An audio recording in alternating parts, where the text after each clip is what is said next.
Blood and cookies. Philip smiled at me as I shuffled towards his counter.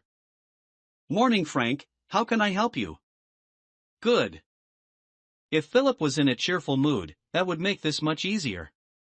I smiled back at him. 1 course of antibiotics, please. He eyed me with concern. You're sick? No, I replied. Katie is. She's got crimson fever. Philip's eyes widened. I'll get your meds right away. He put on his spectacles and turned to rifle through the bottles and packets filling the shelves behind him, the harsh white light of the pharmacy glinting on his balding head. After a few moments, he produced a little bottle filled with red pills. That'll be 0.2 units. Are you paying by blood bag or straight from the vein? The vein, please. I used up my last blood bag weeks ago, I said. He looked me up and down, frowning. Now I'm a small man at the best of times, and these times were far from the best. I'd been pushing myself a little too hard, and with my pale skin and the deep bags under my eyes, I probably looked like a walking corpse. How many units do you have left, Frank? He murmured. 9, I replied, perhaps a little too quickly. Philip pursed his lips and stared at me for a few moments. All right, he said, giving a reluctant nod. He reached beneath the desk and took out a payment syringe. Show me your arm, please. I rolled up the sleeve on my right arm and immediately cursed myself. I should have gone with the left. But it was too late. Taking one look at the telltale pinpricks on my arms, Philip froze. No way. I can't take from you when your arm looks like this. Not without a level test. A level test was one of the overlord's greatest inventions. Their tool to make sure that their precious livestock didn't accidentally bleed themselves dry. At that moment, it was my worst nightmare. My personal lie detector. I snatched my arm away, and Philip stared straight into my eyes. Frank, I can't serve you if you won't let me take a level test. I need to know how many units you have left. I glanced around to make sure no one could overhear, then leaned in close to whisper into his ear. Then just let me take the bottle. You've told me that stock goes missing all the time. He reeled. Stuff like candy and beef jerky, not medicine. I'll lose my job. No, why don't you try another pharmacy? Maybe they won't ask for a test. It was a weak argument, and he knew it. I shook my head. I've already tried everywhere else. I'm sorry, I didn't want to put you in this position, but I don't have a choice. Please, you're my last hope. You're Katie's last hope. Do this for me, do it for her. He wouldn't even look at me as he shook his head. I'm sorry, Frank. I just can't do it. If I take you below the red line and anyone finds out, I'm a dead man walking. You know the law. The red line. 8 units.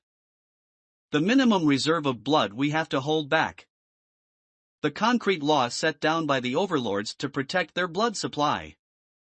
Their food supply. That's ultimately all they care about. It's the only reason any of us are still breathing. Maybe that sounds brutal, but the world isn't really that different to how it was before. The overlords don't go around opening up people's veins on a whim, not anymore.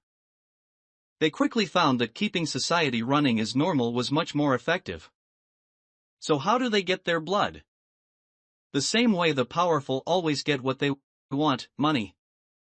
They made blood the only acceptable currency and swiftly and publicly executed anyone trying to buy so much as a loaf of bread with anything else.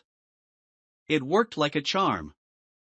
Money always has a way of collecting at the top, and before long, the overlords had more blood than they could drink in 1,000 years. But none of that mattered to me right now. I raised my voice, beyond caring if anyone overheard. You really won't do it? Jesus, Philip, you came to my wedding. You came to Katie's christening. You won't do this for her? I slammed my fist onto the counter. Look at me, damn it. He still wouldn't meet my eye. I can't, Frank, I'm sorry, he whispered. Fine, I said. Screw you. I whirled towards the exit, but Philip called out to me. Wait. Whirling about, I saw him holding a miniature bottle of whiskey he'd had stashed under the counter.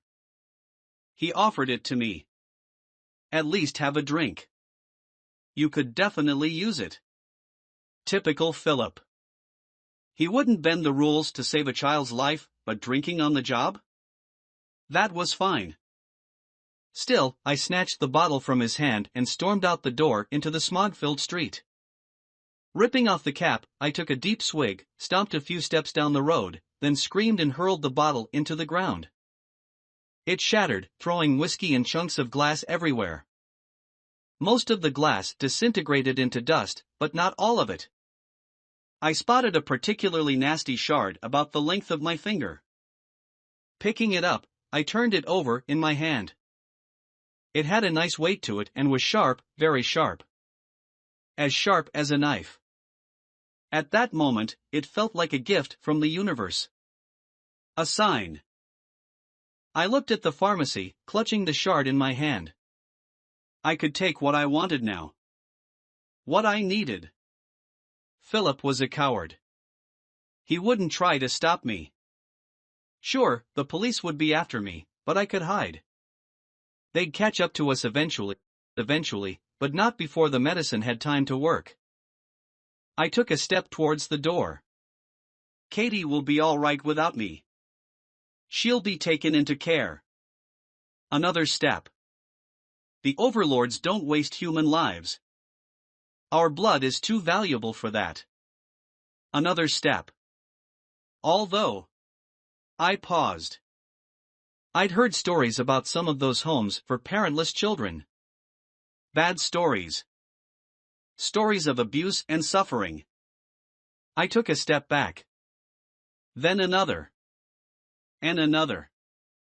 As the first tear ran down my face, I slumped to the ground. I don't know how long I sat there. It could have been seconds, minutes, or even hours. All I know is that for that time, however long it was, I existed in my own personal hell. When I came back to reality, I rose to my feet. I had one final option.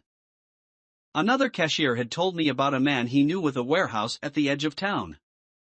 A man who was a little less worried about following the overlord's rules. It was risky. The unregistered economy threatened the overlord's entire system, and the punishments for black market traders reflected as much. It was death, not just for the perpetrator but for their immediate family too. If I went to this warehouse, Katie might die. But if I didn't, she would certainly die. I didn't have a choice. I found the warehouse tucked away from prying eyes in a rat run of alleyways. It struck me as a petty criminal's paradise, providing shelter and dozens of escape routes. Stepping up to an open garage door, I called out. Hello. Is anybody here? A man's smiling, ruddy face popped out from behind a tower of crates. Can I help you? He asked. Yeah, I hope so. Benny sent me. He said you could sell me some stuff. The man's smile broadened into a grin, revealing a row of immaculate teeth, and he ushered me inside. Well then, come in, come in. Any friend of Benny's is a friend of mine. He swung the door open wide and looked at me expectantly. Taking a deep breath, I entered. I followed as the man led me along a maze-like passage through his hoard of boxes and crates until we came to a pair of plush floral armchairs and a small wooden coffee table. He slumped into one chair and gestured towards the other. Don't be shy. Take a seat. Gingerly, I perched on the edge of the chair, taking the chance to study my host. This whole time, the smile had never left his face. He was also plump, not a common trait these days. Clearly, his business was doing well. My name's Charles, but everyone calls me Charlie, he said. What's your name? Frank, I replied. Frank who? Frank Wilson. He leaned closer. Well, Frank Wilson. Tell me about yourself. What do you do for a living? I work in a Nilecorp warehouse. He grimaced. Oof, tough gig. I hear those guys don't even let you take bathroom breaks. They don't. I bet you need a good support network to deal with that. You have a family? I nodded. A daughter. Katie. He brightened immediately. A daughter. How wonderful. How old is she? 6. What about her mother? My jaw tightened. I'd always thought criminals prized secrecy and privacy. I didn't expect an interrogation. Why all the questions? I snapped. He held up his hands in surrender. Whoa. Easy, tiger. I like to get to know my potential customers, that's all. Anyone walking through my door is desperate. I'm just trying to work out what kind of desperate you are. I sighed. Fine. Her mother died. Happy now? Charlie winced. I'm sorry to hear that. Truly. To lose a loved one is a terrible thing. There's been no one else since? I shook my head. No. It's just us. All right then. He nodded. I think I've got the idea. Now, what can I do for you? I need some antibiotics for Katie. She has crimson fever. Charlie sucked in his breath. Nasty. But why have you come here? That's the sort of thing you could get elsewhere for far less than I'll charge. The pharmacies wouldn't sell to me. Why? I saw no point in lying. He'd soon discover the truth as all the others had. Because I'm on the red line, I said. He snorted. Typical. Well, you won't have that problem here. 0.4 units, and they're yours. Deal, I said immediately. Charlie rubbed his hands together and beamed. Wonderful. Tell you what, since I like you, I'll offer you a little added bonus. He moved over to the nearest crate and took out a small tin. Popping off the lid, he strode over to me and thrust it under my nose.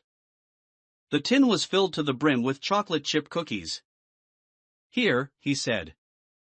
Have one of these. It'll help. I frowned. Help? How? He grinned.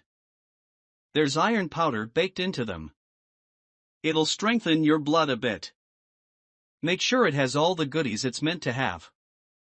I took one, and I have to admit, it was delicious. Right, he said.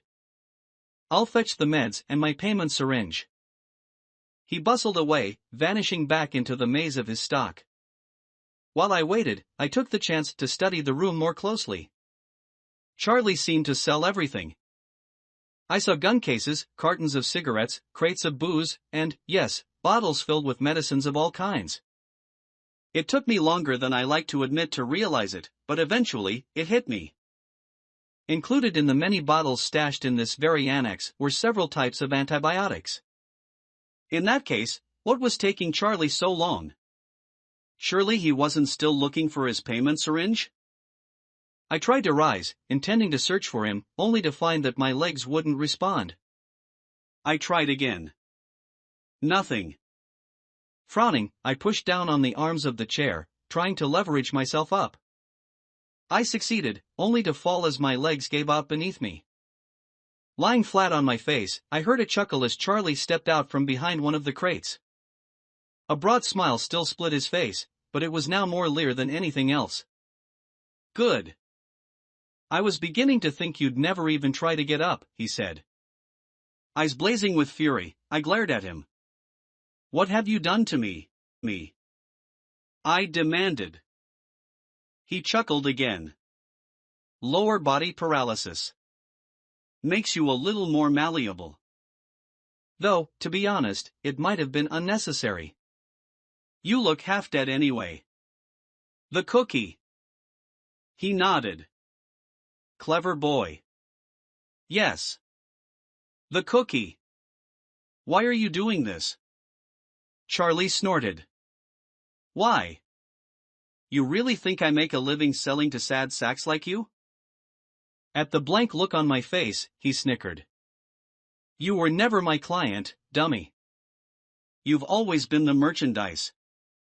My real clients are of a different class. Powerful men with unique tastes. What the hell are you saying?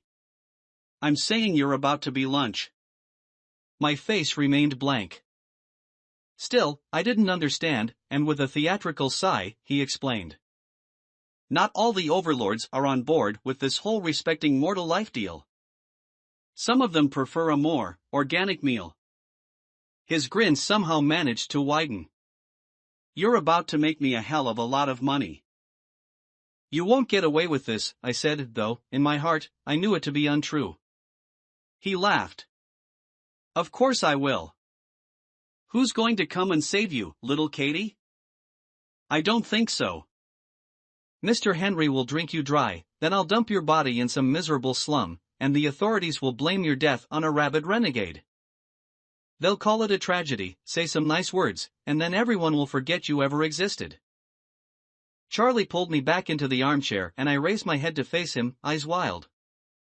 Please, don't do this. Katie needs me. I'm all she has. He looked me straight in the eye and grinned.